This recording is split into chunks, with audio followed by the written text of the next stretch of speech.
ദൈവത്തിരുനാമത്തിന് മഹത്വമുണ്ടാവട്ടെ. Bible reading പ്രോഗ്രാമിൽ സംബന്ധിക്കുന്ന ഏവർക്കും കർത്തൃനാമത്തിൽ സ്നേഹവന്ദനം അറിയിക്കുന്നു.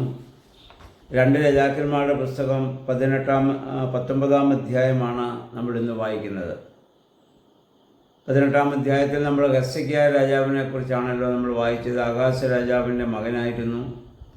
ആഹാസിനെ പോലെ ആയിരുന്നില്ല. അദ്ദേഹം യഹോവയെ ഭയപ്പെട്ട് നീതിപൂർവം കാര്യങ്ങൾ ചെയ്തതായ ഒരു വ്യക്തിയാണ്. എന്നാൽ ആ മനുഷ്യനോട് അസീറിയൻ രാജാവായ സെന്നക്കെരീബ് യുദ്ധം പ്രഖ്യാപിക്കുകയും അദ്ദേഹത്തെ ആക്രമിക്കാൻ വരികയും ചെയ്തപ്പോൾ ഈ ഹെസ്സക്കിയാ രാജാവ് ദൈവഹിതം അറിയുവാൻ തക്കവണ്ണം ഏശയ്യാ പ്രവാചകൻ്റെ അടുത്തേക്ക് തൻ്റെ സേനാനായകന്മാരിൽ ചിലരെ അവിടെ നിന്ന് അയക്കുകയാണ്. ഈ സെന്നക്കെരീബ് യഹോവയെ അധിക്ഷേപിച്ച് സംസാരിക്കുകയും ഈ ഹെസ്സക്കിയായെ ഭയപ്പെടുത്തുകയും ചെയ്ത കാര്യങ്ങളൊക്കെയും അവരവിടെ ചെന്ന് യെശയ്യാ പ്രവാചകനോട് പറഞ്ഞു. അതിനു മുമ്പ് ഈ ഹെസ്സക്കിയാ ചെയ്ത് നമ്മൾ വായിക്കുന്നത്, അദ്ദേഹം വസ്ത്രം കീറി ചാക്കൊടുത്ത് ദൈവസന്നിധിയിൽ കയറി നിന്ന് കരയുകയാണ്, പ്രാർത്ഥിക്കുകയാണ്. വസ്ത്രം കീറുക, ചാക്കൊടുക്കുക എന്നൊക്കെ ഉള്ളത് ഏറ്റവും വലിയ ദുഃഖകരമായ വിലാപത്തിൻ്റെ ദിവസത്തെ അനുഭവത്തെയാണ് സൂചിപ്പിക്കുന്നതെന്ന് നമുക്കറിയാം. അപ്പോൾ യെശയ്യാ പ്രവാചകൻ ദൈവഹിതം ആരാഞ്ഞിട്ട് പറഞ്ഞു, നീ ഭയപ്പെടേണ്ട. അവനൊരു താമസിയാതെ തന്നെ നിന്നോട് യുദ്ധത്തിന് വരുന്നവനായ സെന്നക്കെരീബ് ഒരു കിംവദന്തി കേട്ട് അവൻ മടങ്ങിപ്പോകും. അപ്രകാരം സംഭവിച്ചു. യെശയ്യാ കൊടുത്തുവിട്ടതായ സന്ദേശം ഹെസ്സക്കിയാ രാജാവ് വായിച്ചിട്ട് നമ്മൾ വായിക്കുന്നു, ദൈവസന്നിധിയിൽ അദ്ദേഹം ഇത് കയറി ആ കത്ത് ദൈവസന്നിധിയിൽ വെച്ച് അദ്ദേഹം പ്രാർത്ഥിക്കുകയാണ് രാജ്യത്തിൻ്റെ സംരക്ഷണയ്ക്ക് വേണ്ടി.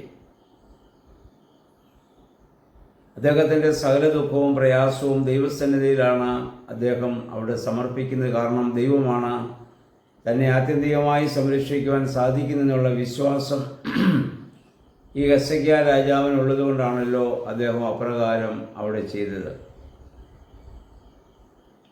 അങ്ങനെ പ്രാർത്ഥിച്ചുകൊണ്ടിരിക്കുമ്പോൾ ഇതാ വീണ്ടും യെശയ്യാ പ്രവാചകനിൽ നിന്നുള്ള സന്ദേശം അദ്ദേഹത്തിന് ഇവിടെ ആശ്വാസത്തിൻ്റെ സന്ദേശം ഇവിടെ ലഭിക്കുകയാണ്. സെന്നക്കെരീബിന് നിന്നെ ഒന്നും ചെയ്യുവാൻ, അസീറിയൻ രാജാവിന് നിന്നെ ഒന്നും ചെയ്യുവാൻ സാധിക്കുകയില്ല.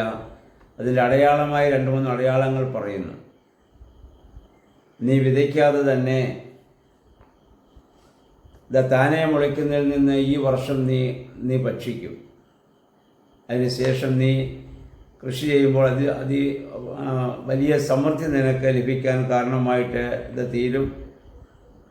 യഹൂദ സമൂഹത്തിൽ ഇവന് ശേഷിക്കുന്നവരൊക്കെ ആഴത്തിൽ അവർ വേരോടും അവർ നല്ല ഫലം കായ്ക്കുന്ന വൃക്ഷം പോലെ ആയിത്തീരും. അസീറിയൻ രാജാവ് നിന്റെ നഗരത്തിൽ പ്രവേശിക്കുകയില്ല. വന്ന വഴി അവൻ മടങ്ങിപ്പോകും.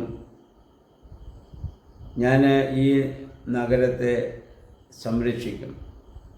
ഈ വലിയ സന്തോഷത്തിൻ്റെ സമാധാനത്തിൻ്റെ സന്ദേശം യെശയ്യാ പ്രവാചകന് ഈ ഹെസ്സക്കിയാ രാജാവിന് യെശയ്യാ പ്രവാചകൻ മുഖാന്തരം ഇവിടെ ലഭ്യമാവുകയാണ്.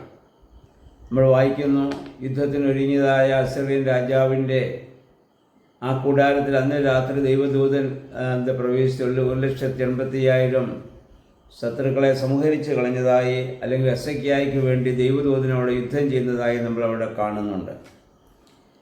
അവിടെ നിന്ന് ഭയപ്പെട്ട നിനുവായിലേക്ക് ഓടിപ്പോയ ഈ സെന്നക്കെരീബിന് അദ്ദേഹം അവിടെ അദ്ദേഹത്തിൻ്റെ ദേവനോട് പ്രാർത്ഥിച്ചുകൊണ്ടിരിക്കുമ്പോൾ അദ്ദേഹത്തിൻ്റെ മക്കൾ തന്നെ അദ്ദേഹത്തിനെ വാളിനിരയാക്കിയതായി നമ്മൾ വായിക്കുന്നുണ്ട്.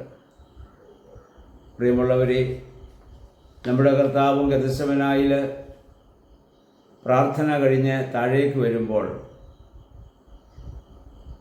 യഹൂദന്മാർ വന്ന് കർത്താവിനെ അവിടെ വന്ന് പിടിക്കുന്നുണ്ട്. ആ സമയത്ത് പത്രോസ്ലീഹ വാളെടുത്ത് ചേവകരിൽ ഒരാളെ വെട്ടുകയും അവൻ്റെ ചെവി മുറിഞ്ഞു പോവുകയും ചെയ്തു. അപ്പോൾ കർത്താവ് പത്രോസിനോട് ചോദിക്കുന്നുണ്ട്, വാൾ ഉറയിലിടുക, എനിക്കിതിൻ്റെ ആവശ്യമില്ല. ഞാൻ ആവശ്യപ്പെട്ടാൽ ദൂതന്മാരുടെ അനേക സംഘം എനിക്കിന്ന് കാവലായിട്ട് വരും. ആ ഒരു വലിയ ഉറപ്പായിരുന്നു നമ്മുടെ കർത്താവിൻ്റെ ഏറ്റവും വലിയ ധൈര്യം എന്ന് പറയുന്നത്. അതുകൊണ്ട് ഭയമില്ലാതെ ക്രൂശിലേക്ക് പോകുവാൻ കർത്താവിന് സാധിച്ചു. ഇതുപോലും നമ്മുടെ ജീവിതത്തിലും ഇന്ന് ഹെസക്കിയാ രാജാവ് നേരിട്ടതുപോലെയുള്ള വലിയ പ്രതിസന്ധികളുടെ അനുഭവങ്ങൾ നമുക്ക് വരുമ്പോൾ, അല്ലെങ്കിൽ ശത്രു നമ്മെ ഇല്ലാതാക്കുമെന്ന് നമ്മൾ ഭയപ്പെടുന്നതായ സമയത്ത് കർത്താവ് പറഞ്ഞ വചനം നമ്മൾ ഓർക്കേണ്ടതാണ്. ഹെസക്കിയാ ചെയ്തതുപോലെ ദൈവസ്ഥനിൽ കയറി നമ്മൾ പ്രാർത്ഥിക്കുക. മാലാഖമാരുടെ അനേക സംഘങ്ങളെ ദൈവം സംരക്ഷണമായി നമുക്ക് ചുറ്റും അയക്കും. അതാണ് ഹെസക്കിയായുടെ ജീവിതത്തിൽ നിന്ന് നമുക്ക് മനസ്സിലാക്കുവാനായിട്ട് സാധിക്കുന്നത്. അതുകൊണ്ട് ദൈവസ്ഥനിൽ നമ്മെ തന്നെ സമർപ്പിക്കുവാനും ശത്രുവാകുന്ന പിശാചിൻ്റെ പൈശാചികമായ എല്ലാ പ്രകോപനങ്ങളെയും അതിജീവിക്കുവാനും ദൈവമേ, പരിശുദ്ധാത്മാവേ, ഞങ്ങളെ ശക്തീകരിക്കണമേ എന്ന് നമുക്ക് പ്രാർത്ഥിക്കാം. ദൈവത്തിന് നമ്മെ സഹായിക്കുമാറാകട്ടെ.